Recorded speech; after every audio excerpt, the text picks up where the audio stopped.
Hi guys, welcome back to the Drive Life podcast. I'm delighted today to be back at the Motorist. Even more so to welcome into the pod, Mr. Ryan Lindsay. Hi. Welcome. Yeah, great to be here. Ryan, racing driver coach, Yeah. jack of all trades. Anything with the steering wheel, I guess. Master of quite a few, I believe. So Don't know about that. yeah, we'll see. We'll go through a bit of history and see what you think. Tell the viewers and listeners a little bit about yourself. 37 now. I've been racing for 26 years. Started when I was 11. Started through karting. Started coaching when I was like 18, 19. Started on like the driver experience events and yeah, moved on from there to coaching race drivers for race teams, do track days for people in their road cars, and yeah, it's kind of generalisation of it all. Bits of stunt driving here and there, and So it fills your diary. it's pretty busy. Yeah, yeah, it's pretty busy. It's like good. I know when I was trying to, I've been chatting to you for months trying to get you to come on the pod. Thank you very much for making the effort and doing it for us. But I know trying to get a date together, it was you're like, can you do it? No, I can't do that. Can you do it? No. Yeah, that's fine. Yeah, but yeah, happy days. Yeah, it works so random as well. So it's not like a certain day each week. Yeah. It's just random whenever track days, test days, and things like that are. So yeah. And with what we were just chatting about off camera, I'm not surprised with the amount of people you're coaching and that sort of thing. Yeah, right? it's a few this year. It's ridiculous. I haven't asked a figure of how many, but we'll come to that in a minute. So yeah, just going back then, you started off karting. Yeah, that's right. Yeah, so always been kind of interested in motorsport since I was a kid. My dad used to watch the F1 all the time, so I always watched the F1 with him, loved it. Get up in the middle of the night and watch Australia and Japan and all those sort of races. So I was super keen since I was a kid. And yeah, basically took me karting for my 11th birthday with a few friends, and I loved it. Just local kart track, indoor, like 15-second lap or whatever it was. It was, just a lot of fun. And I just went round and lapped all my mates and just loved it. So you were natural straight off the bat? I guess so. I don't know. Yeah, I used to always be on the mountain bike or like the push bike in the streets as well, racing that everywhere I could and making up tracks and everything. So I don't know. I guess, had something from a young age. So when did you find out then that you wanted to pursue the karting? Basically from that day, really. Yeah. We started going to like a kart school at that track, outgrew that after like a couple of months, and we went to sort of outdoor karting, still rental kart stuff. And started like a kart school doing that. And then, basically 6 months later, started the season racing in a national championship straight away. And at this point, your dad's bank balance is depleting rapidly. Luckily, it was just rental cars. It was like 30 quid a time or whatever it was. So it wasn't too bad at that point. But yeah, it's, I guess, added up a little bit to a point anyway. But yeah, we got into that. Cough Kart Sport was the championship at the time. It was, just rental carts. But we went out and sort of joint won the championship first year against sort of 16-year-old kids when I was 12. Wow. Finished on the same amount of points, so that was good. Won the rookie championship. Straight in first year was good fun. Wow. So you realised you'd got something at that point? Guess so, yeah. It was always doing quite well in those races. I guess it helps being a little bit lighter than most of the kids at the time, but still, it was good fun. Is it your family or your parents who have always sort of pushed you down that route, or was it you saying, come on, Dad, I want to do this? I think it was me, really. Yeah? Yeah, Okay. my dad, like I say, he used to always watch the F1 and that sort of stuff, but no one in my family's ever raced. My dad kind of, when we were doing the rental karting, he started doing the same thing in the senior class and enjoys doing that for a bit of fun, whilst on the same weekends as me. So, so it's nice going as a family together and kind of me and my dad doing a bit of racing in separate races, but still racing together. It was good. Were your family quite surprised when you won the championship in the first year? Against all these kids? I guess they probably were, yeah. Like, wow, okay, we've got something here. That's it. I guess they probably were. I think, it was all just a bit of fun at that point and not really knowing anything about it or where we need to go or what to do. It was just a bit of enjoyment as a family. At that point, then, did it suddenly get serious for the next year? Next year, we kind of stayed with the same championship, won that overall. I think same thing the year after. And then it was a case of like, what do we do now? It's like we didn't really know anything about motorsport or where to go next. So it was just kind of taking advice off people that we met along the way. Funny story, my dad bought a cart on eBay so we could go and race in like the national championships. Mum found out and Dad basically had to tell him that it was me bidding on it to cancel cancel it. So that was quite funny. You ended up not buying it. To end up not buying the cart because we didn't really know too much about it, and then ended up going to race for teams instead of kind of owning our own, which was a lot easier. best for the best. 100%. So I thought it was going to be the Horry store. We bought a car off eBay. Oh, luckily not. And it was the wrong car, and it was Luckily, my mum was pretty sensible with that and kind of stopped us at the time, which was the right thing to do. Yeah, so. thank you. yeah, literally. That could have been disastrous. Yeah, definitely. It could have been a waste of money, but luckily. How did you go year 2? Year 2, won that championship again. So that was basically the same championship we did the first year. So we won that one, won the overall championship as well, because they did it like a combined thing with, they did like a junior class and senior lightweights and heavyweights. So it was whoever got the most points in each of the championships as well won the overall. Wow.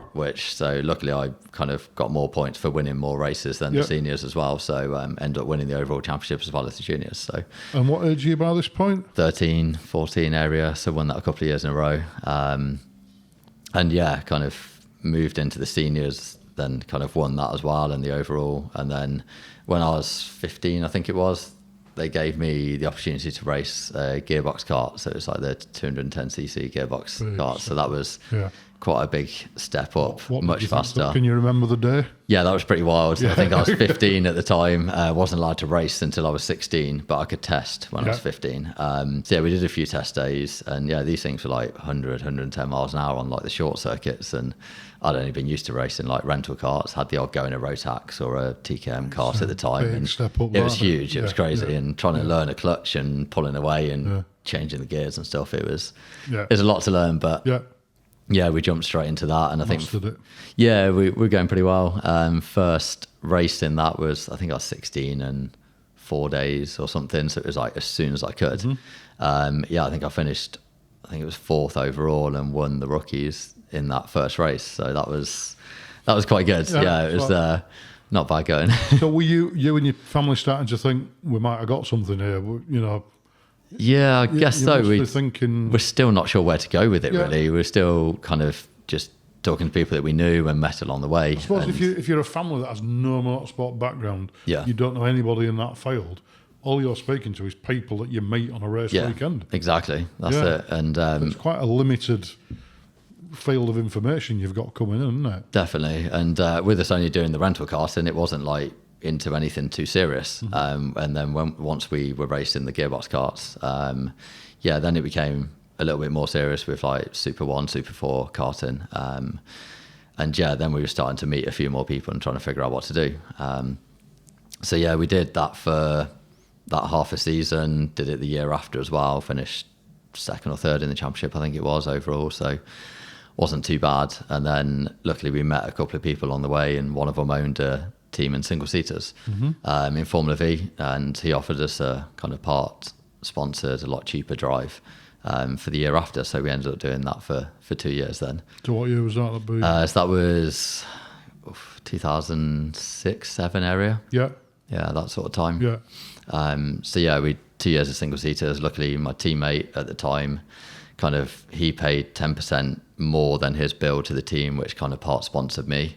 And then the team gave me a cheap deal anyway. Sorry, where do you find teammates like that? Yeah, I know, that was the only one. Everybody's asking that question. Literally, the only one I've ever had. So it was, really nice of him. I think he kind of, that kind of came about after a couple of races, once he'd kind of seen that I was doing okay, but we were still a bit short of money and things like that. And I used to go down to the race team and help set up the cars and clean the cars and that sort of stuff between, anything to help pay for the bills kind of made it as cheap as possible.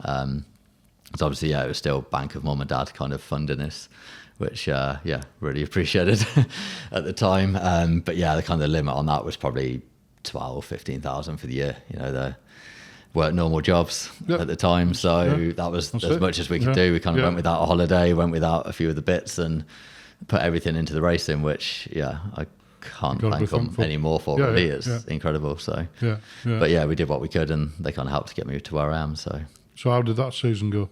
That was okay. We had a few issues with the car. The first year was that I had a couple of incidents, wrote one of the cars off, so that wasn't ideal. Not that it was my fault. We were at Brands Hatch. Never is. Oh, of course not. No. Never a race driver's fault. Driver excuse? For sure. We've got the book somewhere.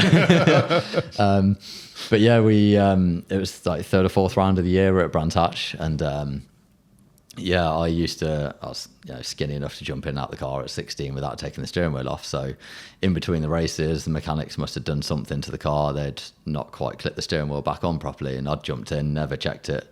Lap 2 of the race, I think I was running second, went to the outside of the leader, coming out of the hairpin, turn 2 at Brands, and steering wheel, pops off in my hands. And me being 16, not knowing, I was like, I can pop this back in and keep going. I can overtake him the next lap, no problem. So I just kept my foot flat on the throttle, looked down, trying to put the steering wheel back on, felt the car go onto the grass, looked up, straight in the wall. And that was sort of things happen quite fast. 80, 90 miles an hour onto the outside wall. And that sort of bent the whole front of the car and wrote that off. And that was quite a good lesson. Yeah, you're Petter Solberg, rally driver. Yep. Have you ever seen him when his steering wheel came off? I haven't, no. Didn't see that. If you look it up on YouTube, I can't remember which event it was. I think it was with Subaru. Okay. His steering wheel came off mid-stage, and he managed to get the steering wheel back on, and he put the nut back on with his hand. Wow. And he got his co-driver to get the spanner out, Phil Mills. Yeah. And he tightened the steering wheel up whilst driving in mid-stage. That's impressive. Like, Yeah, I couldn't do that. I couldn't even get it back on. You don't have time to do that. No, not at all. But so that taught me every time now, check the wheel on every car I get in. Yeah, you remember these things. 100%. Like, yeah. Flip it on. Yeah, That's how it. fun is that? Yeah, for sure. Definitely. So I think that year we finished second in the rookies. Last round of the year, we ended up with one of the new cars from the team and put it on pole, and I think finished. Can't even remember where it was. Relatively hard, like third or fourth. So we got a bag, like a bread bag or something, stuck in the front brakes. So I was like leading early on, and then brakes were overheating, so I think I ended up finishing third or fourth. But So stuck in the ducts in, right? yeah, that's it. So it's good to finish the season that way, and good car to drive as well. Good. So where did we go to after that then? Kind of had no money really to go any further, particularly. So that was that. We did a bit of Formula Ford, like a couple of odd races the year after. Did a bit of Formula 1000 again, half a season the year after that, and had quite a few podiums in that. But again, didn't have the money to carry on. Just going back to that whole not having the funding to get on. Obviously, you're looking out for sponsors. Yeah. Back then. Did you do any media training or any sort of sponsored training or anything? Was that really a thing back then? Yeah, it wasn't really a thing at all. Yeah, because I know now it's part and parcel of Definitely. being a racing driver, isn't it? 100%. Yeah. There's so much more for the kids now. Yeah. It's so much more involved. Yeah. We didn't have a clue about it. We just thought sponsorship was someone wants to give you money to put the logo on the car. Yeah. It's like, that's it. No one's ever going to do that, really. Yeah. There's a lot more to it than that. So, but I didn't know that at the time. It was a lot of learning back then and trying to find money. It's a wonderful thing. That's it. Yeah, we found little bits here and there, but nowhere enough to pay for a season. Yeah, exactly. Yeah. It gets pricey, doesn't it? It does. Yeah, it's crazy, especially now. It's gone up so much in the last few years. It's madness. I was talking to somebody recently, and they were saying, it's X amount to do a season. Yeah. But then if you want to go testing, Yep. it's probably the same amount again. Yeah, exactly. And you're not going to win any races unless you go testing. Yeah. Yeah, that's right. So, it's the figure you get given. It's, we could maybe just get to that. Yep. But it's not, it's double that. Definitely. Yeah. Yeah, it seems to be the way. It's mad. It's like you look at Ginetta Juniors now, and you got kids that are doing a year of testing before they get in. They're maybe doing 100 days of testing. So they're spending a couple of $100,000 on testing before they even get into the season. That's then another couple of $100,000 for the season the year after. Yeah. It's man, that's for 14, 15-year-old kids. Quid for every time Lando's been around Blighton. Yeah, for sure. He's done an awful lot of laps on there in Ginetta's, hasn't he? Definitely. Yeah. He didn't do bad off it though. What's that on the skill report? Must try harder. Yeah, exactly. Yeah, F1 world champion. Not bad. Yeah, cool. With that not having the funding then, so how did that affect your mindset? Did it bother you too much? Or? Yeah, it was difficult. It's like kind of seeing drivers that I was racing against doing pretty well and doing other stuff. Thinking, I can beat him. Yeah, exactly. I've beaten him a lot. That's it. Yeah, that was difficult, but there's not a lot we could do about it. We just sort of did the races as and when we could. Tried to find the sponsorship as and when, and then it was that time when I started doing a bit of like instruction work or driver coaching, I guess. So it was more started on the driving experience events and that sort of thing. So did you get your ARDS license? Your ARDS instructor license at that point? Yeah, so did that in 2009 at Silverstone. Yeah. Started sort of doing the instruction on the driving experience events like a year before that, basically. Wasn't doing any of the driver coaching, like the proper stuff at that point. But that was kind of a way of being around it still and trying to meet more people around the racing. And sorry, forgive my ignorance. Is that teaching people to get their ARDS license? No, at that point it was I just did my license basically at Silverstone, so I could be an ARDS instructor effectively. But before that, it was just like the red letter days, that type of stuff, where it was 3 laps in Lamborghini and you've got the instructor sat there. So I did that to kind of to start with. Pays the bills. And exactly. Like you said, keeps you on the circuit. That's it. Probably more importantly, keeps your face there. So anybody coming, there's Ryan there. That's it. Do you fancy a drive in? Yeah. Did that ever happen? Yeah, it did. Yeah, I got quite a lot of drives off that sort of things. So that was definitely well worth doing. And obviously it was an enjoyable job being on track as well. Yeah. Sitting in some nice cars, getting to drive some nice cars at the time when I was sort of 18, 19. It was quite cool sitting in a Lamborghini. But it's not too bad. I love that you go to a Lamborghini. We'll come to your Lamborghini shortly. I just love your go to. Lamborghini. Yeah, it was the first supercar, I guess, that I drove at that point as well. Is that where your passion for Lambos come from? Is it? I kind of always had posters for of Lambos as a kid. Poster on the wall. Yeah, it was Lambos, Ferraris, that sort of thing. Always kind of enjoyed those, and I guess being one of the first ones I drove when I was like 18, 19 anyway was quite cool. After that then, did we get a full series after that or not? Is it not so much. You've always been just bitting? Yeah, it's been odd bits really. Did a couple of full seasons since then, in like GT3 a few years ago and a few of the bits. But yeah, for a while it was a lot of bits of seasons. Trying to do like competitions really as well. So did one with Vauxhall years ago where it was just a karting event and I won that and set fastest lap of the day. So then the prize was to race like a little Corsa VXR with a cage and stuff in. But it was a little one-off event that they did to race against touring car drivers at the time. So it was guys like James Thompson, Paul O'Neill, Matt Neal, Tommaso Cole, those guys. So yeah, did some races. Dare I ask, how did we fare in that? Yeah, won that, which was quite good. Against James Thompson. Yeah, I mean, those guys were like super close. Like it was great fun racing them, and lap times were comparable to them. Lunatics as well. Yeah, that's it. It was more like a pursuit event. So it was like the amateurs like me that were going off with a 3 or 5 second head start, and like James and Matt and those guys were then out to chase us. It was however many laps you could do without them catching you, and there was a kind of a 5-lap limit.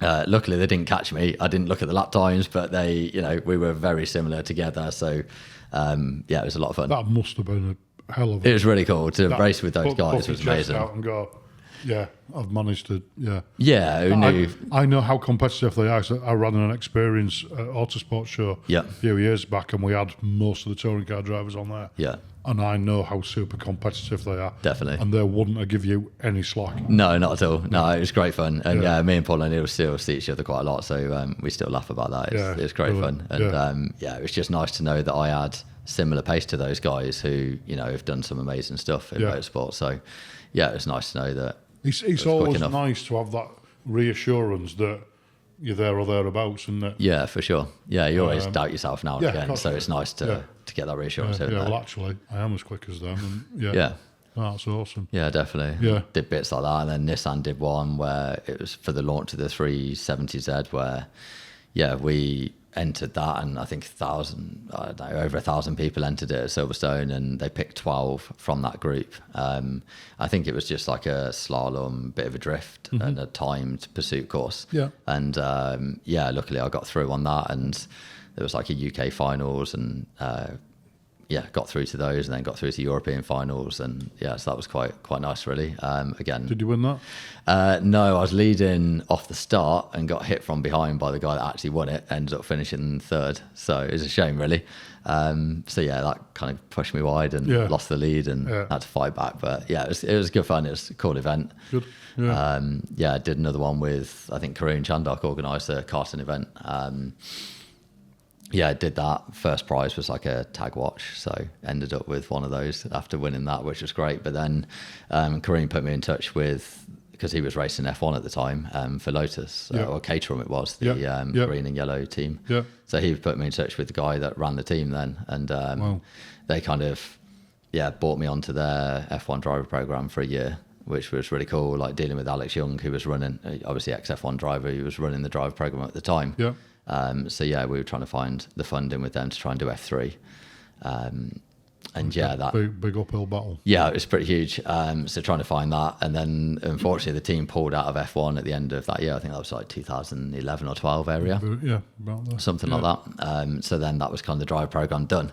And yeah, it was a shame really, because Alexander Rossi was on it and a few other guys, and obviously they've all done pretty well. So yeah, that was kind of the F1 dream. Shortly, I don't know, not really there, but it was like a sort of a route to it. Are you the sort of person that dwell on things? Or are you one of these? Not really. You look forward and drive. Yeah, on exactly. Yeah, I mean, happened for a reason. Yeah, absolutely. Next. And where we came from, we probably never really had a shot at that anyway. Yeah. We never knew what we were doing at the time. I started a little bit late. It was just amazing that you had that opportunity. Yeah, that's it. I met Karen Chandler really briefly at Snetterton, and he is such a nice guy. Yeah, he's a great guy. Genuinely a really nice guy. Yeah, I work with him quite a lot at the moment. He's a really cool guy. Yeah. He was a tester for Zach Brown, United Autosports, and he took some of his old cars there. Yeah. James Hunt car and Nicky Lauda car. Oh, amazing. And Martin Brundle, Karen and Zach were driving him around. And, it was just, they were all super friendly. Yeah, definitely. Really engaging, chatty. Couldn't have been, 100%. Very lucky. Yeah, same when I've met those three as well. They're all great. You tend to find that in motorsport a lot, don't you? If you got the passion and they're just as passionate, these big names, they're just as passionate about it as we are, the fans, and the lower echelons of the drivers, everybody's just got that passion. They just definitely.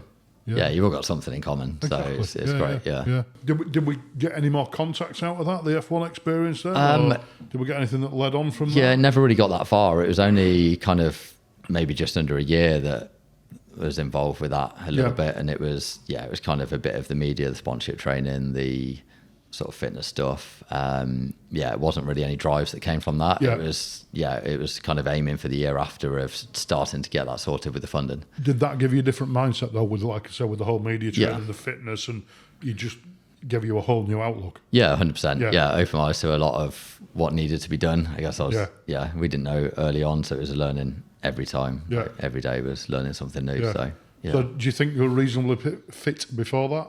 Not really. I don't think I did too much before that. When you look back though, did you think you were reasonably fit?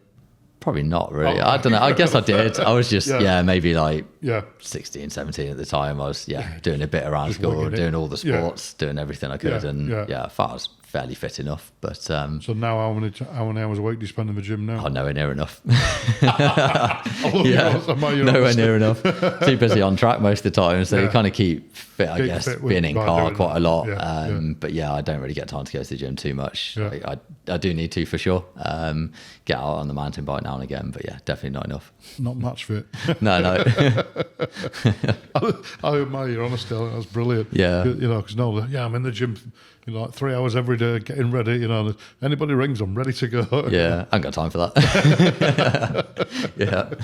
Is your diary absolutely flat out pretty much with driver coaching at the minute? Barely. This week's sort of 3 days on track. Next week's 7. Week after's probably 4 or 5. So it varies quite a lot. Yeah, but it's still, average it out. It's a good 5 days a week. Yeah, definitely. And there's that much work out there. Yeah, there is, through sort of March, April through to October really is pretty busy. Winter is a little bit here and there, depending on where you go. So So without naming names then, what sort of, what championships are you coaching in at the minute? Working with this year Fiesta Juniors, Radicals, Mini Challenge.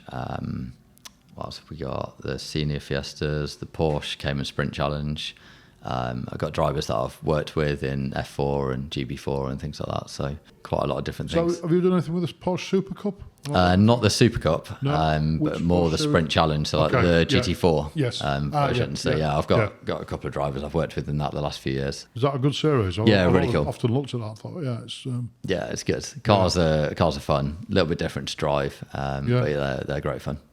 Going back to that whole moving about thing, and guessing it's not not a full blown race car, so there's more road car characteristics about it. In a way, I guess. And the GT4s are relatively heavy still for a race car, but still on slick, still race suspension, brakes and everything else. So they're great fun, but they do take quite a lot of trail braking in and trying to get the car turned, but they're a lot of fun. I'm guessing mid-engine, there's nothing on the front end, is there? That's it, exactly. So it's all about the last sort of bit of trail brake into the corner and helps to rotate the car. And it's good. Yeah, I've done a lot with those. We did the winter series out in sort of Spain and Portugal over the winter this year with the driver that I was coaching. So nice it was quite nice in January, February. It was a lot better than being here. I was following on Facebook. I was looking like Portimao. Yeah, that's it. So it must be nice weather in Portimao this time. Although to be fair, Portimao rained like literally 3 days in a row, and we were testing for 2 days, then racing for 2 days, so 4 days. And it rained every day, which was a shame, but it was still fun driving around. I mean, I did the test days with him and that sort of stuff, and then he was doing the racing. But I was saying on a different podcast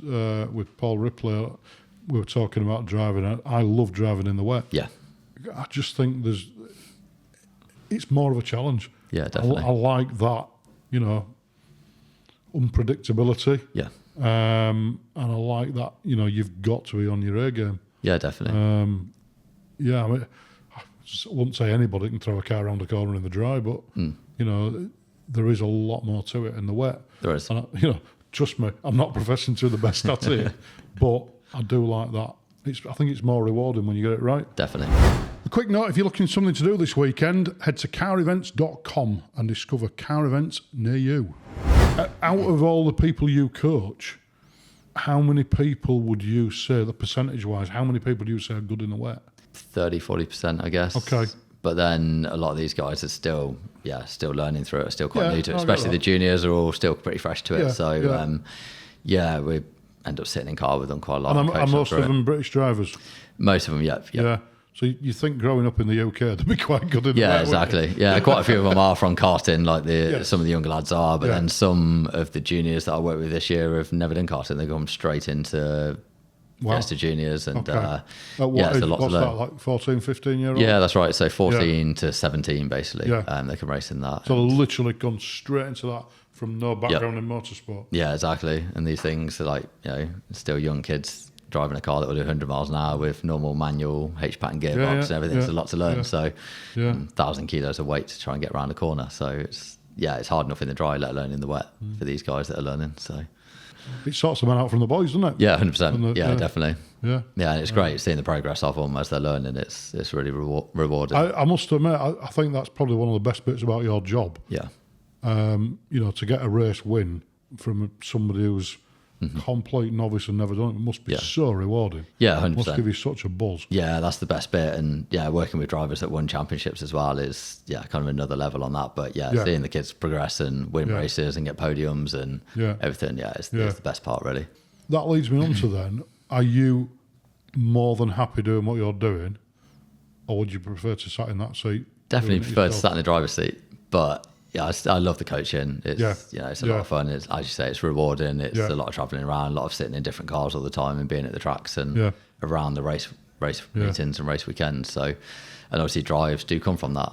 So you're still actively looking for preferably a championship to be involved for in. sure. Yeah, I mean, if something comes up, it's always great fun. And that's kind of the only way that I've raced in the last maybe 7 to 10 years has been either with drivers that I've been coaching or with manufacturers that I've been kind of driving for at the time. So, and it's always been either free drives or I've been paid. So it's been amazing to have those sort of opportunities. But they don't come about all the time. So it's, I've been lucky with that, racing the Radicals, GT3 and various other things like M3s in the M3 GTR and some like 24-hour series and things like that have all been kind of from that and people that I've met coaching and working with. So it's been great and a lot of opportunities have come from that. So have you ever done a brick car? Yeah, I did brick car. Yeah.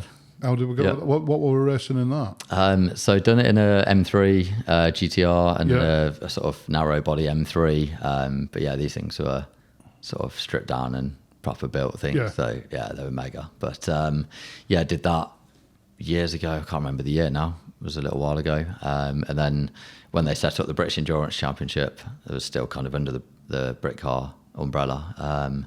Did that in a GT3 car in the BMW, the Z4 GT3. So that was pretty mega. That sounds nice. That was a great car to drive.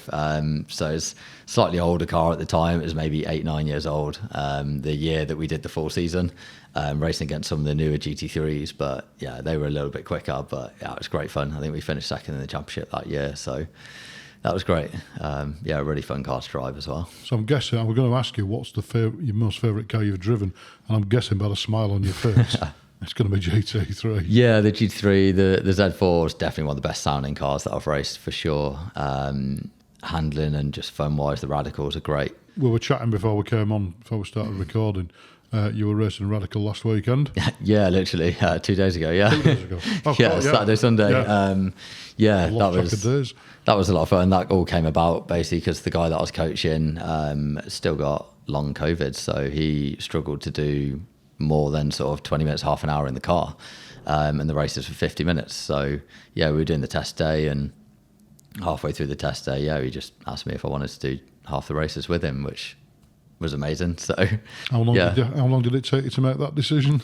About 0.2 of a second, maybe. No, probably not even that. It was instant. Just get my helmet. Exactly. Yeah, it's in the car, ready to go, as usual. Never turn up without your helmet and your license in your race. So, yeah, for sure. Everything stays in the car just in case. You never know what opportunities come up. And Scott asked me to do that, which was great fun. And so that's part of the Radical series. Yes. So I was always under the impression with that you had to have 2 drivers. Can you do it on your own? You can do it on your own. There was a mandatory pit stop. Yes, that's right. So they used to do it where it was 2 drivers and you had a kind of a Pro-Am series. Then it became a 1-driver series with some sprint races. And then last year and this year they've brought the endurance element back, which is great. So it does open it up for multiple drivers, which is great.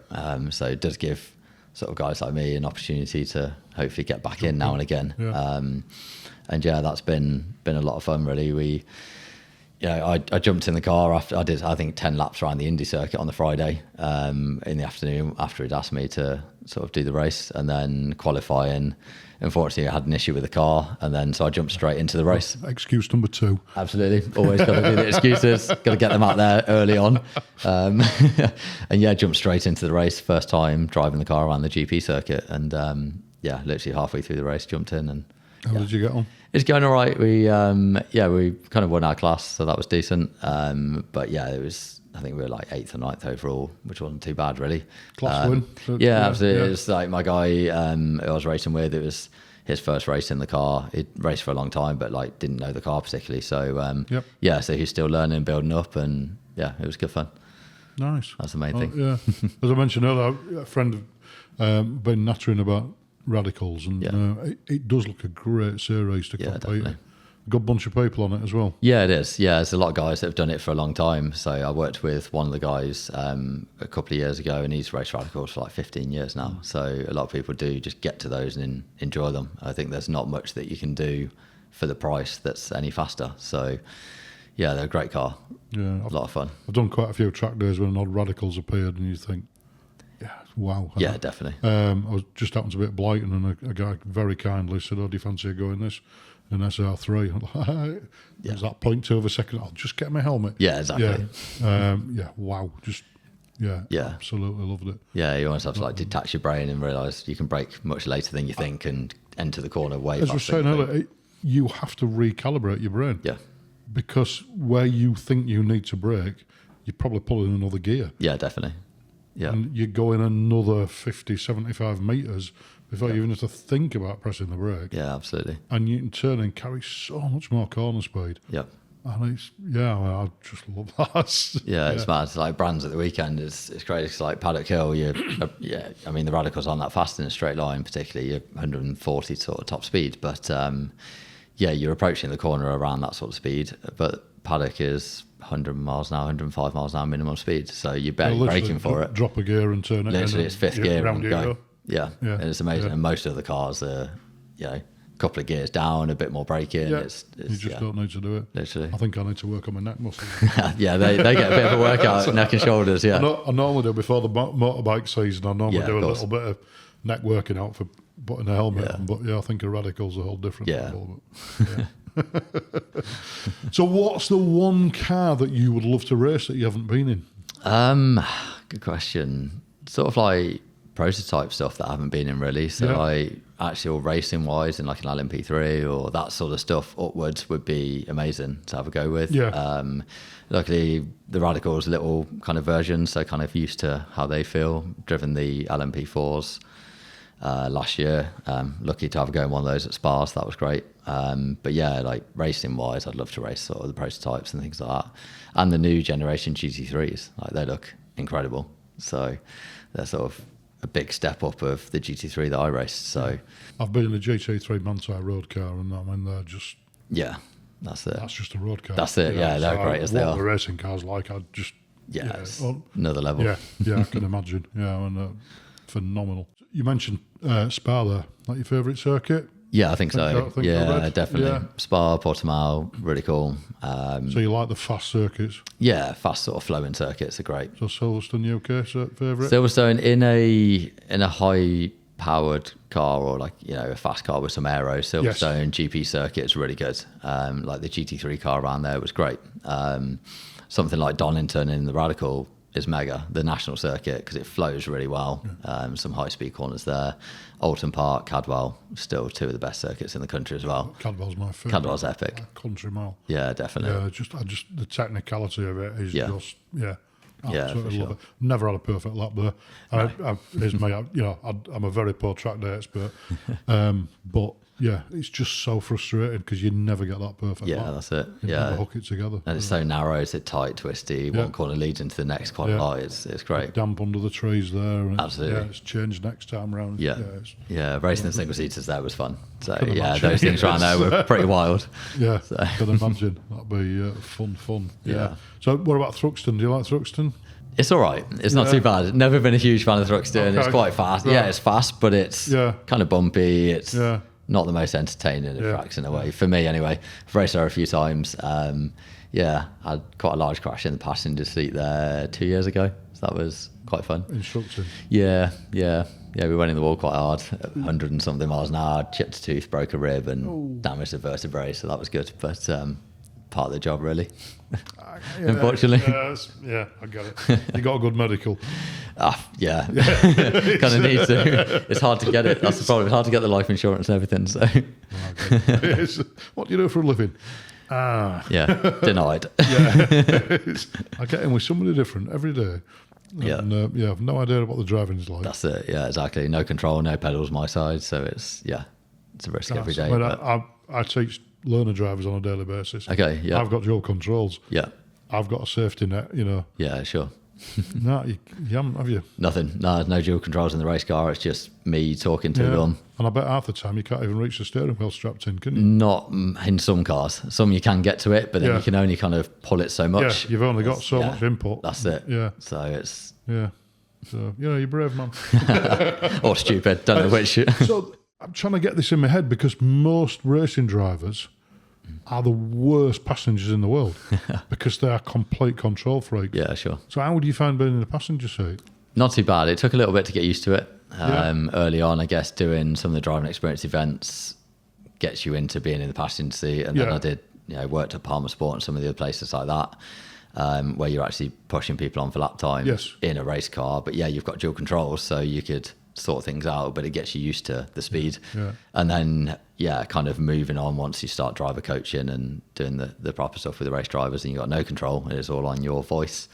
Kind of all the experience you've built up early on of sort of getting the technique and the points across from the passenger seat, that kind of helps you when you're coaching people with no control. I used to co-drive rallying for a lot of years. And most of the people I sat, probably 99% of the people I sat alongside, I was aware of them and I knew how well they could drive before I got in the car with them. Yep. So you've got that sort of security there. Yeah, sure. There was an odd one I got in with and did a few stages and thought, not getting back in there with you, mate. Because you haven't got a Scooby what you're doing. Yeah, definitely. But as I said, the majority of them. But to get in completely blind, you turn up at a race circuit. Hi, I'm your instructor for the day. Yeah. Never met them before, and you set off. On a circuit, full chat. Yeah. That must take a bit of, the first lap or two must be like, right, okay, I'm just... Yeah, absolutely, yeah. You're trying to figure out straight away how they're driving, what they need, everything. You kind of realise it within the first few corners most of the time. Yeah. You can kind of get a general idea of how the driver's going to be. But luckily with what I'm doing with the different race teams and things like that, it's easier, you kind of... the driver or a bit about the driver, even if you haven't sit in with them, you're there to coach them, or the driver's paying you to be there to work with them. So yeah, most of the time everyone's listening, everything's good, they're there to learn. So it's quite nice. You can build a relationship and get them going a bit quicker, but they generally learn. Whereas you do some of like the driving experience events that I used to do, like, I don't know, 15 years ago. People there just do a few laps in a car. They're not bothered about listening to you. They just want to go flat out in a car. So they're a bit more scary than sitting in the passenger seat of a race car at 150 miles an hour.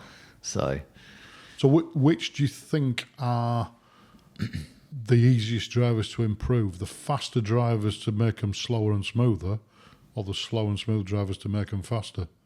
Depends on the driver in a way, I guess. Okay. If they're kind of willing to learn and have the sort of spare capacity whilst they're driving to think about it, then they'll be the quicker ones generally. So you can get some of the slower drivers, or say slower, they've got to have a base, I guess. You can get them to a point. I think a faster driver you can always make smoother, and they'll be naturally quick anyway. They generally will normally be the quicker ones, and you can smooth them out to a point anyway, as long as they're kind of willing to and listening and learn the techniques. If they've got that mental capacity to be able That's to. it. Yeah. And do you find that a lot of people just haven't got that bandwidth?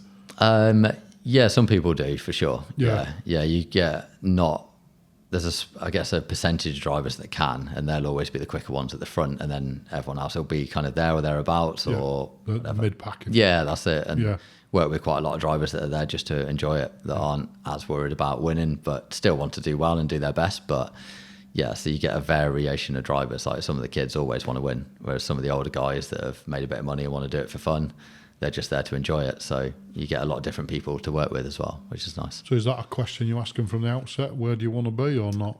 No, you can normally figure that out by their driving and how they are on the grid and things like that, and what they say to you in between. So yeah, and how much kind of work and effort they put into it, and how a lot of it is listening. Yeah, that's it. How much we go through the data and the videos in between, and how much they want to try and understand like the squiggly lines on the graph and what they all mean and everything. It's, how much effort they put into it as well. So do you find that a lot then, that people are just like, oh yeah, right, okay, and then walk away from it? Sometimes, some drivers, yeah. All the people, oh right, come back here. Yeah, for sure. Most of the drivers are like that. I need to use a low. Give me a minute. Yeah. Most of the drivers are there to learn. They want to improve and everything. You get the odd ones that just enjoy it, and they'll go through a little bit, and they'll give them a few points. And they'll be like, cool, we'll work on that next time. And they'll go off to hospitality and enjoy and see family, friends and things like that. But sort of most of the drivers I work with are all pretty committed and, wanting to learn, improve and win ultimately. So is there anybody out there up and coming who we need to look out for? Yeah, I mean, there's quite a few good lads that I'm working with. Yeah, we're not naming any names. I love it. Yeah, can't show favouritism. I'm not pushing you. Can't show favouritism. Can't name names of kids that I work with, and then the others won't like me. Afterwards. Turn the mic off. That's great. Looking for your new favourite t-shirt or hoodie? Head to the Drive Life store and discover our range of automotive-inspired clothing. Use the link in the show notes below and use code podcast10 at checkout for 10% off. So you mentioned to me earlier as well about doing lots of stuff for manufacturers. Yeah. I'm presuming press days, corporate days, that sort of stuff. So how much of that do you do in your diary? Is that quite a... Yeah, so tomorrow, with Aston Martin, just doing an event for one of the F1 sponsors at Silverstone. We do bits of that for Aston Martin, do the odd events with McLaren, rarely with Lamborghini if they do events in the country, do stuff for Radical, but yeah, it kind of varies really. So you must depend on manufacturers. Drive some nice things of that. Yeah, for sure. I mean, Aston Martin, you may as well tell people because I'm going to get it out. I'm so jealous.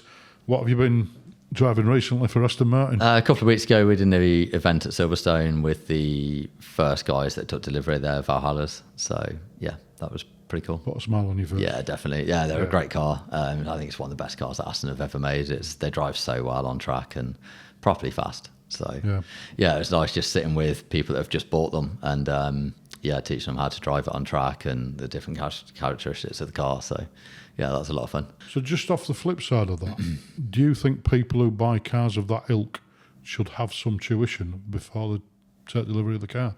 Yeah, realistically, I mean, the cars have now got to a point where they're so fast. Like the standard Ferraris or stuff now are like 800 horsepower, whereas back when I started driver coaching things, the standard 360 was like 400 horsepower, and now they're like double. So, yeah, I think it's just so much power for people, and the cars are so capable and so good that if they're going to crash, they're going to be at a high speed. Whereas, like, 20 years ago, you could spin a Ferrari at 30 miles an hour, whereas now you're probably doing 100 miles an hour, unless you're doing something really stupid. Everything's relative, isn't it? Yeah, exactly. And, like you said, if it's going to let go, it's going to be high speed when it lets go, and that's going to be a big mess. Yeah, for sure. So what are your thoughts on... I mean, I'm casting my mind back. I know a guy who bought an RS200 when Ford was selling them off back in 1986. Proper. Cool thing. And he, another guy, a friend of a friend, he went to pick it up. He went to Boreham Wood to pick it up, and he had to have some driving tuition before he could drive it away. Yep. And Gwyndaf Evans, rally driver, Elfin's dad, was there, and he took him around the circuit a few times to make sure he could handle it. Yeah, sure.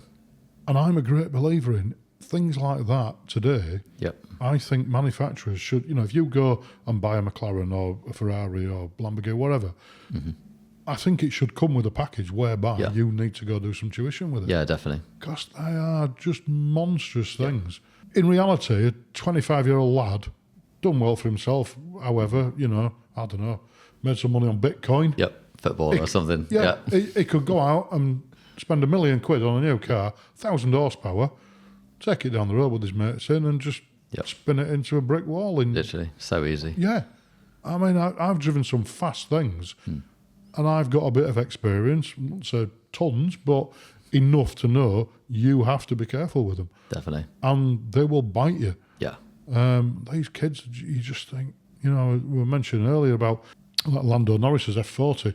Was it his mechanic friend who took it down the road? That's it. And spun it into a hedge? Yeah, damaged the rear end and stuff. Yeah. And you're thinking, well, in today's supercar world, that isn't a massively powerful car. No, it is a quick car, but there's a lot faster cars now that you could just go in and buy. Yep. Yeah, for sure. And yet there's no tuition. It's sort of quite scary. Yeah. Yeah, I think Porsche are one of the main people that do that. I think if you buy a new Porsche, you get an experience at the Porsche Centre as part of it, which is great. And I think a lot of manufacturers should probably start doing things like that, really. Aston obviously have with the new Valhallas. They're obviously inviting people down, and I think we'll be doing events across the world later this year. As cars start getting delivered to the different regions, then I think we'll be putting some track days on out there and doing that at various parts of the world. So just going back to the Valhalla then, did it not scare you, but were you surprised about how much power it has for a road car? For a road car, yes, it felt fast, for sure. But you get used to it very quickly. Could that be the problem for Joe Bloggs driving it down the road? Yeah, for sure. Yeah, easily, for sure. It's so easy to drive. That's the other thing. So you don't actually, you get onto the back straight and you get your foot down and you lose the thing just kicks up and you don't realize how fast you're going. Yeah. So it's amazing. I mean, driving quick cars, obviously on the autobahns in Germany, you soon lose that perception of speed as well. Definitely. You can be sat there at 150 mile an hour, and you slow down. You think, I'm doing 30 now. Sorry, 70 now. You're doing 30 now, and you're actually still doing 70 miles an hour. Yeah, for sure. Yeah, you just lose that whole perception of speed. You do, and I think it's quite definitely. That's where I think people that that have the money and then buy these cars and just take them on a track day and think because they've bought this car that they're a driving god, that they can do whatever. You see so many get damaged on track days, which is a shame. But it's people don't realise that the cars will bite and how quick they actually are, and you don't get the perception of speed on track. Most tracks, especially like Silverstone, you get nothing rushing past you. So I was following a new 911 Turbo S hybrid thing, and I could not comprehend how well that stuck. Round some really, really twisty roads. And I couldn't stay on the correct side of the road, and he was like round the correct side of the road. I'm thinking, how on earth that sticks, I do not know. But when it lets go, it's going to let go spectacular. That's the problem. Especially 911 with that weight in the back. Definitely. It's going to bite. You keep thinking, how can they keep making these cars better and better? So like the GT3 RS do quite a lot in those on track days, and like the 991.2 was incredible. And like, how can they improve that? And then they bring out the 992, and it's like what? such a step. Yeah. And it's amazing how they keep developing these things. But the weak point in it all Yeah. is the bag of bones sat behind the handlebars. For sure. Yeah. It's going quicker and quicker every generation. Yeah. I think the point I'm getting at is you're not going to be out of work, are you? Hopefully not. I'll just be sat in faster and faster things all the time. But it's part of the job. It's fun. I suppose you get more scared, the faster they get in the passenger seat. So depends on the driver, really. You can be in the fastest car in the world, and if the driver's listening and in control, you can sit there quite chilled. Yeah. So, do you find most people are? Yeah, most people are, especially most people that I work with, because like I say, they've kind of paid me to be there and coaching them and sit with them, so they're always listening, always trying to learn. Listen. Yeah, absolutely. I suppose you'll always get that one who doesn't, and you think, I'm wasting my time. Yeah, definitely. The odd one now and again, but it doesn't happen too often, luckily. And then you get, especially with the race drivers, you get the odd little mistake here and there, then sort of a bit of a spin or a little bounce off the wall or something. It's kind of part of the job. So kind of used to it. As long as they learn from it, you don't mind too much. Yeah, that's right. Yeah, you've got the video, you've got the data. Why did that happen? Yep. Are you going to do it again? Yep. Let's carry on. Absolutely. Yeah, that's it. That's how it is. So everyone's got to learn, and mistakes will be made. And I think you learn more from your mistakes. You do. Definitely. Definitely. Yeah. You'll certainly remember it more. 100%. Yeah. It hurts more sometimes. So I'm flicking about all over here. That's all good. Going back to the car launches, press days, that sort of thing. What else have we been doing? What else? I mean, obviously Valhalla's way up there, I'm guessing. Yeah, for sure. As an accolade, what else have we done? What do we like? Generally just do like the track events for these manufacturers, really. So McLaren, they do their pure McLaren events like every year at Silverstone, and they're doing that in Artura. Yeah, it was Artura last year, but they bring various things. So it's the 750 last year, and then they obviously invite owners down and have coaches kind of jump in with the owners on the track, and then you got all the race cars and things like that. So they had, I think, 5 of the Solus there last year, which sounded and looked pretty incredible. Didn't get to have a go, unfortunately, but next time. Yeah, that's it. We'll see. But yeah, there's always some cool stuff on those events. Like Lambo was launching like the old Hurricane Technica a couple of years ago, and the Urus Performante and things. So done those sort of launches. With Radical, it was like development work. So I did a fair bit of work on the new XXR, developing different things, the aero, the sort of throttle mapping and gearbox change, all sorts of different things. How do you find that development work? Is it just a lot of laborious laps doing the same thing over and over and again? Some of it is. The data? Yeah, some of it is, and just driving around, the engineers and things will go, right, just do a 10 lap run on this. Yeah. Feel this, give us the feedback and that sort of thing. Some of it's quite good fun. We had 4 days down at Portimao maybe 3 years ago with the new car and just pounding around and around. Some of it was dry, not all of it. Yeah, we took like 20 sets of slick tyres for me to run around with, and we probably used about 3 or 4 of them. The rest of it was wet, but yeah, so it was good fun though. It was like 600 laps over 4 days. It was a lot of driving, but it's can't complain. Yeah, it's great fun. You still got a smile on your face. Absolutely, yeah. Trying all sorts of different things on the car, and it was good. Wow, that's brilliant. So that's fun. So what's the one car you really want to drive that you haven't driven yet? Well, I mean, you mentioned like the prototypes, LMPs, but I'm thinking more production. Yeah, production cars. Good question. I've never been in an F40. That's always been a dream. How many times has an F40 cropped up? Everyone, yeah. Everybody wants it. We normally ask the question at the end of 3 Dream Car Garage. Yeah. Most people, there's an F40 on. Yeah, 100%. Yeah, it's always been mine, for sure. Yeah. We'll come back to your other 2 in a bit. Go on. Yeah, F40 definitely. Like the Pagani stuff, I've always found the Zonda's cool, just the noise. Yeah. Have you driven one? I've been in a Hawaii BC on track, but not a Zonda. So, yeah, I'd be interested to have a go on one of those. I don't know. Just some like the special edition sort of Ferrari stuff would be cool. Like the Valkyries are incredible things as well. FXX? Yeah, I would love to have a go on one of those. Never been in one of those. I saw one at, was it Carfest? Yeah. At Alton Park. Mega. It looked spectacular. Yeah. Proper cool thing. Yeah. Only one I've ever seen. Yeah. Very nice thing. Very nice thing. So go on then. 3 Car Garage. F40's there. Yeah, F40's there. We don't have to be, we don't have to have a daily. They can be all outlandish if you want. Sure. I'm just interested to see where your mind goes on this. Yeah. That's difficult for the 3 cars. There's so many options. Yeah. Yes. always loved a Lambo. It's like Aventador, SVJ. Unfortunately, it's not a 30-car garage. Yeah, exactly. Could probably fill a 100-car garage if we really wanted. Yeah, the noise of the Aventador SVJs, always love those. Yeah. The Ford like GT, the new GTs, always love them. The Zondas are cool. Koenigsegg's are just unreal. So, yeah, I was lucky to get one of those years ago. So, which one of those is your daily? all of them. Yeah, keep my little Corsa for my daily. Yeah. Yeah. So we haven't even mentioned your Lambo, have we? Not yet. So first met Ryan on a car trip in the Pyrenees. Yeah. With SC UK. Yeah. Phenomenal trip. That was incredible. One of the best car trips I've ever done. Definitely. And I've done an awful lot of The only one I've ever done, so it was incredible. Definitely the best one I've done. Yeah. I mean, it was thoroughly enjoyable. Yeah. The 5 o'clock start that morning in Andorra so worth it. So worth that. Yeah. I mean, to get up there and get that shot. Definitely. And the sunrise coming up in the mountains. Yeah, if you guys have not seen it, have a look on YouTube at the video of the Pyrenees trip. Yeah. The opening shot on that is definitely. The sun coming up over the top. It was phenomenal. Yeah, the guys taking the videos and pictures did a great job of that. Yeah, well, Harry sat behind the camera too. Got very intimate with the horse up there, didn't you? So I think there's a picture on there of that. That was a good picture, yeah.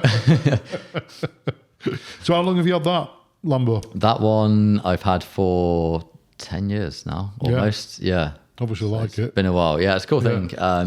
But yeah, basically I started off, I rented it out, driving experience events and that sort of stuff. So that's kind of Is that how you made it pay for itself? Exactly, yeah. Yeah, so I bought an old 2006 Gallardo in 2009. Say old, it was 3 years old at the time. But yeah, luckily we had a bit of help. I kind of started, let's go back to the start actually. Mm-hmm. So I started doing like the driving experience events, like I said before, I was coaching and that sort of thing. And then on these experience days, people were renting cars in and that sort of stuff. I got to know a couple of guys that were renting in like a Ferrari 360 and things like that. And I was like, well, maybe I can make a bit more than just being an instructor on these days. So kind of made a business plan together, figured it all out, spoke to a lot of different companies that I was working for, and a Lambo kept coming up as being the most popular car for these driving experience events. And the one that they kind of needed the most as being a slightly more expensive car. So yeah, we figured it out, made a bit of a business plan, managed to get a mortgage, bought a Lambo, didn't buy a house. You can sleep in a car, you can't drive your house. Absolutely, yeah, for sure. Mentality. That's it. So I probably couldn't have got away with that now, but back in the day, yeah, we managed to get the mortgage, bought a car, and yeah, spent 10 years paying it off. But yeah, rented that car out for 6 or 7 years doing driving experience events. Yeah. And it does pay dividends. Yeah, it kind of paid for itself that way and a little bit more, helped out with a little bit of racing and things.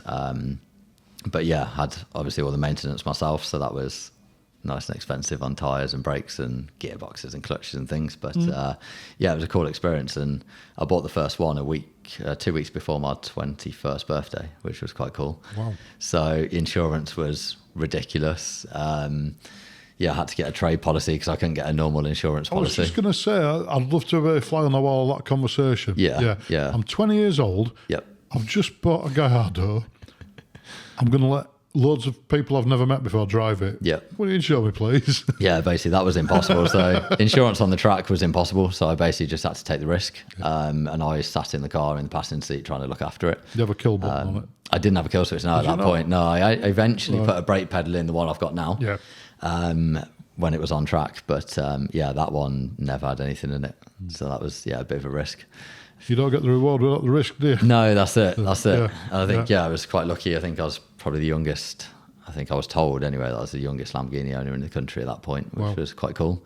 But yeah, it was quite funny when I was looking to buy one, going to dealers and things like that. And they were like, just laughing at yeah, who are you kind of thing. I think went into one of the Lamborghini dealers just to try and research, the costs of things, like how much are brakes, how much are brake discs and clutches and services and things when I was doing the business plan. And yeah, they basically laughed me out of there and was like, well, come back to us when you can prove you can afford one, and then we'll talk. I was like, well, that's not very helpful. Yeah. So yeah, I'll take my money elsewhere. yeah. A month later, I pulled up in mine and had a look around the showroom, and the same guys I spoke to, like, yeah, saw me getting out of it. It was quite funny, really. Never judge a book by its cover. Yeah, exactly. Yeah. So yeah, I couldn't afford one, but I've got a friend who does that. He, dresses daily, Yeah. very scruffily, yeah, and could probably buy most cars in most showrooms. that's it. And the amount of people who just look straight past him. Yeah, definitely. Yeah. That's it. I mean, they were right. I couldn't afford one. I had to get a mortgage out and buy one. But yeah, we did what we could to get one. And yeah, rented that out for, like I say, 6 or 7 years. Kind of earned a bit off that. Ended up buying a Audi R8, a V10 convertible blue R8 at the time. After about 5 years of renting the Lambo out, so then I started renting 2 of the cars out together. Yeah, I was earning off both of those, and obviously working on all the events, and yeah, ended up getting rid of the first Lambo and then bought the one I've got now, and that then was renting those 2 out, and then that was going pretty well. Companies I was were looking for were looking for a Ferrari as well. So yeah, eventually ended up sort of putting a deposit down and going into a Ferrari California, and then I was renting 3 cars out. Okay. Yeah, it's a random one. I wouldn't have said that for a track. No. I thought you were going to say 430 or 360. 430 was the car I was looking at, and then the companies were like, well, it's an older car now at that point. Yeah, they'd moved on a bit, hadn't they? Yeah, and the 458s were just a bit much at the time, and in between was the California, so they bought a California themselves, and they were like, well, we could do with another one. So I ended up getting one of those. I only had it for 6 months. They kind of, realised when they were paying me to rent 3 cars, it was adding up to quite a bit each month, which was great for me, but for them, they could obviously afford to pay the finance on one of these cars and save some money. So they bought the Ferrari off me eventually, bought the Audi off me as well eventually, and I was still left with the Lambo, kind of renting that out here and there. And then, after all that, they went bust. We were doing events different parts of the world as well, so we went down to South Africa quite a lot, driving events over there. Where, sorry? South Africa. Oh, right. So yeah, you said South Africa. Yeah. That's, like random place to go. Is that south of London? A little bit south, yeah. But yeah, it's a long way to go. But during the winter, obviously, it's their summer. So we took the cars over there. They had some contacts with some voucher companies to sell the vouchers over there. So I just went over there, sort of working for them through the winter. So we did that through sort of December through to February, and then bought the cars back. And then they were on track here through the summer, doing the normal events. So it kind of worked out quite well. They went bust a little while ago, and then me and another guy that I was racing with at the time, we decided to set a company up ourselves over there and sort of ran some driving experiences for 2 years over in South Africa, and we're the only company doing it over there. We took the Lambo over. My business partner had a Nissan GTR, an Audi R8 and a couple of Ariel Atoms, and then I ended up buying a 911 Carrera S, and then we ended up 6 months after that buying a 458 between us, and then put them all into the company, and started basically doing track days and driving events over there for 2 or 3 years. And then that kind of all stopped as the cost of shipping the cars went up and the cost of renting circuits went ridiculous and just wasn't worth it in the end. So 3 years ago that stopped, and then the Lambo's basically been kind of sat there since, really. I thought you'd take it out for a spin in the Pyrenees. Yeah, absolutely. Very glad you did. Yeah. It did sound very nice. Oh, it's a great thing. We were blessed with the Lambos on that trip, weren't we? Yeah, the Hurricane. Sterato as well. Yeah, that's it. Something special. That was really cool. Just remember the noise of those, everything just echoing down the valleys. Yeah, definitely. The V10, you can't really mistake those. So yeah. I was in the Alpha, if you remember. Yep. The eye line on that, as you look through the windscreen following the Lambos, was just at the exact height of the exhaust. Yeah, you can see the flaps open inside, and they're just light orange as the exhaust. Yeah, that's it. You just see the orange. Superb. Proper. Yeah, definitely. Yeah. Very, very good memories. Definitely. So that leads me on then. What trips are you doing with us this year? I just have to figure out when they are. Yeah, luckily, James invited me on the last one, so we'll talk need to figure that out. Really, yeah, I haven't really thought about any trips as yet. I kind of filled the work with the race weekends, and if there's got to have some time to relax a little. Yeah, 100%. I think the Lambo's come out of the garage twice this year on like sunny days, so it's be nice to get it out. It's a work trip. That's it. It's networking. Exactly. Yeah, it's driving. So, do a bit of coaching on there as well. That's it. Yeah, definitely work trip love, I promise you. yeah, for sure. Get away with it. Quick thank you to the motorists for hosting us as always. To find their calendar of car mates, events and quizzes, head to the link in the show notes below. So is there anywhere you haven't driven that you want to drive? Guessing you've driven pretty much most circuits in Europe. Driven quite a lot in Europe. I haven't really done much in America. Like Is that somewhere you want to go? Yeah, I would love to have gone out there. Years ago, it was just, I looked at kind of trying to do it, but it's just having the contacts and knowing people out there to get these drives and how it all kind of works. So yeah, I've done a couple of events over there, like with Aston and a few others. So yeah, it's been good. I do like it out there, but and the race scene's a little bit different. But it would be cool to do. The car culture over there is insane. And, yeah, definitely. I'll be honest with you, I've never been. Talking to the guys at Drive Life, they went to SEMA last year and just said that you go to a car and coffee meet there. Yep, it is off the scale. Definitely. And we car and coffee mates at the Motorist where we are today. They're big. Yeah. You get several hundred cars here. Do one in the States, there's thousands of cars there. Yeah, that's it. And it's not just bog standard things. No. It is some amazing There's things. some special cars over there as well. So a lot of collectors, there's a lot of money out there. So it's good. Yeah. I think there's that. Circuit-wise, would love to do Suzuka. I've never been. There's quite a few sort of F1 tracks I'd still like to do. But we'll see. Got time to tick those off. So have we got any plans? Or are we just rolling along and see where things take us? Yeah, that's it. Don't look too far in advance. Just try and get all the coaching work I can and working with the different drivers. Quite a good outlook on life, isn't it? Not just see what comes up, really. See what comes along. Yeah, absolutely. I like that. Yeah.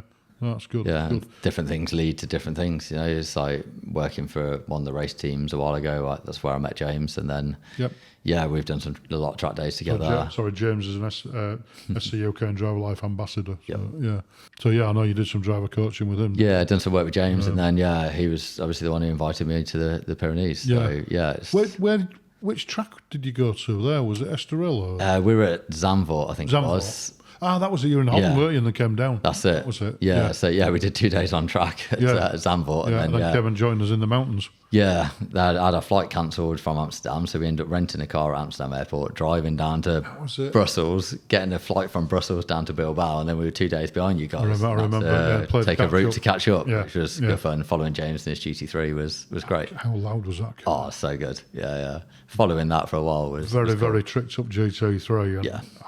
The noise that thing made. Yeah, it's proper. Such a nice looking car as Biblical, well. Yeah.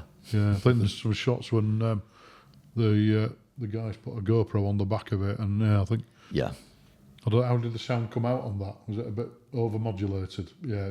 Probably broke the microphone. Blew the microphone. Yeah.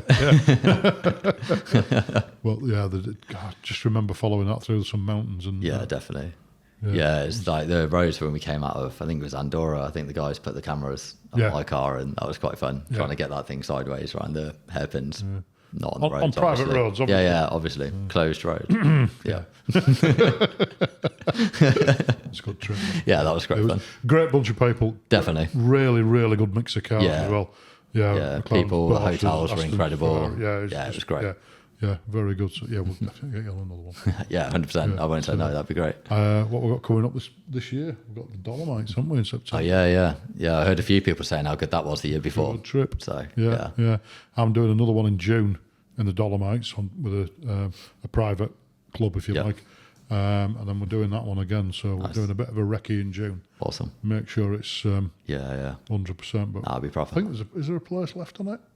I'll have to check the dates, think, figure it out. Yeah, sure. I bought Annabelle last time. She loved it. Sitting in the passenger seat, going around. She loved it. So she's really keen to. She did say have a smile on her face. Yeah, she loves the car. She loves all.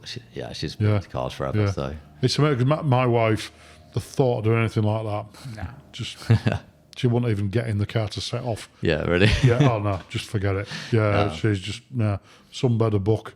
The cocktail, she's happy, but You're lucky with Annabelle. Yeah, I'm very lucky with that. Yeah, she loves the car. She loves the racing. It's like as soon as she heard I was racing at the weekend, she was like, right, make a plan to come down. And so she does come and watch you a lot. She does, yeah, for sure. She loves being there. Yeah. Even on some of the track days, like when we've been to Spa with James, like she'll come along and come out in the car with me and stuff. So I'm very lucky. She's great. Yeah, got her own race suit and helmet. Not yet. She's borrowing one of my helmets at the moment. But I was going to ask her next question. Yeah, has she driven yet? She's not driven yet. No, James has offered for her to drive his M2 on track. Okay. But we haven't been to a day yet this year, so we'll see. We'll figure that out. Yeah. I think she's never really sort of expressed an interest in doing the driving. Get into it. No. she likes being passenger princess, but I mean, I don't know. I'll be honest. I mentioned to you earlier, I've done a lot of rally car driving. I would prefer to sit next to somebody I know can drive at a better standard than I can. Sure. And enjoy that experience more than I would driving myself. I love driving, don't get me wrong. Yeah. And if I can drive, I will. Yeah. But I'd prefer to sit next to somebody who can do it better than me. Yeah, sure. Yeah, definitely. I enjoy the experience and I learn from them as well. Yeah, it's good. It's good just watching a lot of the guys do the work. Yeah, it's good. So I've just got sort of my notes here. Yep. Just going right back to the beginning with your racing. You've won 13 different championships. Yep.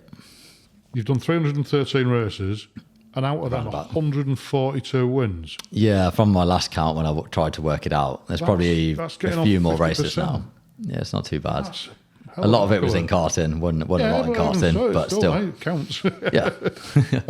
223 podiums and 121 fastest laps. Yeah, from what I can work out. Yeah, not too bad. And you haven't got to drive. Yeah, money. That's the problem. So it's sad, isn't it? Does it wind you up that you haven't? Are you quite happy with where you are? Yeah, I'm quite happy with where I am. I love doing what I do in the driver coaching. I'd love to be racing a bit more, but now there's so much more risk. There's a lot of people out there with the money that, if there's a bit of a contact or something, they can afford it. Whereas, like, if I had that, then it'd be hard work. Yeah, exactly. Or if I'm racing someone else's car, it's a problem. So but yeah, I mean, jumping back in the Radical this weekend was awesome. But I kind of had to make sure every move that I did was 100%, that there was never going to be a risk or anything, which is great. It's fun, but you can't race. You can't like that, throw one up the inside and take a risky move or something, which is part of it. But I haven't been able to do that for years because I've always been in other people's cars or a manufacturer's car or something. So was it Senna who said, if you no longer go for a gap, you're no longer a racing driver? Yep, absolutely. You're more sort of bank manager, aren't you? That's it, 100%. But you have to take that approach now. Cars are so expensive, and especially when I'm racing other people's cars, it's their car. I love to watch Goodwood, the historic racing there, but then you look at the value of that grid there. It's amazing. It is scary. Yeah. Some incredible cars, and you see they bring in some of the pro drivers, and they are flat out. It's so good to watch. Bonkers, do they? Yeah. My God, and Shedden to watch him. Oh, amazing! Yeah. Just drifting. Definitely. Like, whoa. Yeah. No, it's proper. I'd love to get into that sort of historic side of it. I've not really done much in historic racing yet, so that's definitely something. I'll be honest on my with you. list. On my list is to go to Monaco to the historic F1. Yes. Yeah, that was a week or two ago, wasn't it? Yeah. I keep thinking I've got to go do that. Definitely. Really want to. I've listened to them at Silverstone and stuff. Yeah. But can you imagine those V10s and stuff around Monaco? Incredible. It's such a huge event as well, and some really special cars. Yeah, that'd be a cool one to do. Yeah, I've got a few friends that raced out in there this year, and it just looks amazing. Jealous. Very, very jealous. Racing some of the historic F1 stuff. And a few out from it. So have you ever driven anything like that? What's the quickest thing you've driven? Probably more like the Radicals, the prototype stuff. Prototypes. Yeah, basically the GT3s maybe. I had a little go with F3, but again, it never really got to race one. So it's that sort of level really. So do you think you could adapt quite quickly to something like that? Like F2, F1? Yeah, I think so. I mean, my neck would probably fall off. My head would fall off in F1, but and F2. But so you need to get race fit, really. Exactly. You need to get back to the gym. Yeah. And then you're ready to go. Yeah. Definitely. I think with what I do, I end up having to jump in different cars every day.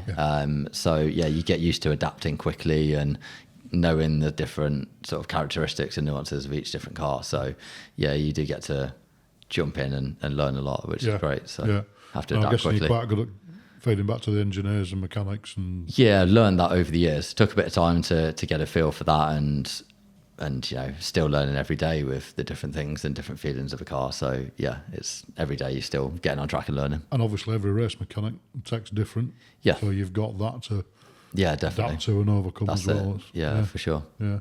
Have you got anything else to tell us? Not that I can think of, Right, particularly. I don't know. I just want to check because I feel like we've hopped about all over the place. Yeah. But got a real grasp of who you are and what you've driven and what you've done. And I'm almost jealous in the fact that you've done so many different things. Because we get people who've come on here who've like, I've raced this series and I've moved to that and moved to that and moved to that. Yeah. And it's just like a tunnel, if you like. Yeah, sure. Whereas you've sort of done bits of this and bits of that. Yeah, definitely. Yeah, I've been lucky, really. I like that. Yeah, been lucky with everything that I've done, and I had a lot of people help me out along the way. And like I say, I couldn't have done it without my parents and various other people that have been in my life anyway. So, I owe a lot to a lot of people. But it's been great. You know, I've been very lucky with things that I've got to race and drive, and how I've got to kind of where I am with the work I do. Like, I love it. It doesn't feel like work. It feels just more like a lifestyle, and getting paid to do something you love is incredible. So yeah, I'm very lucky and don't really want to do anything else at the moment. So yeah. Before we finish then, I want your other two cars in your garage. Definitive. We've got an F40. Got the F40. Just for playing around on track, like a 992 G3 RS would be cool. Yep. For making a bit of noise, maybe an Aventador SVJ or something, just to drive around and just to keep a Lambo in the garage. It has to be yellow to match the one I've got now. I love it. That's brilliant. Well, it's been absolutely phenomenal. Thanks for coming in and it's been great to chat. So I know we've been trying to get you on for a while. So yeah, I'm dying to pick your brains into your journey and your history. Definitely wish you all the best for the future. Yeah, thank you. Hopefully you can get a season in something just to prove your worth. And and I'm really interested because I do follow a few of the drivers that you coach. Yeah, it'd be interesting to watch their journey. Yeah, 100%. And we'll get out and probably see you at some circuits. I was going to say, if you jump in the Radical, I'll see you around there. And definitely. I'll be ringing you for some cool. That's cool. Whether you'll get in the car sat next to me, I don't know. 100%. Do that all the time. It's all good. I followed you in the Pyrenees. We're good. So we'll get you on the trip in the Dolomites. Yeah, definitely. Yeah. Get him signed up quick. Well, as agreed. Thanks ever so much for coming in. Thanks for having me. Where can people find you? I guess Instagram is probably the easy thing. Got the website, but that's not as up to date as it probably should be. Okay. We'll work on that. We'll put some links in the show notes below. If anybody wants to driver coaching, any do a lot of track days with people. Professional driving, track days, any race series, anything like that, can highly recommend. Yeah. Amazing. Thank you. Yeah. Thanks for coming in. Awesome. It's been great. And thanks to you guys for watching and listening. Thank you. See you again. Cheers.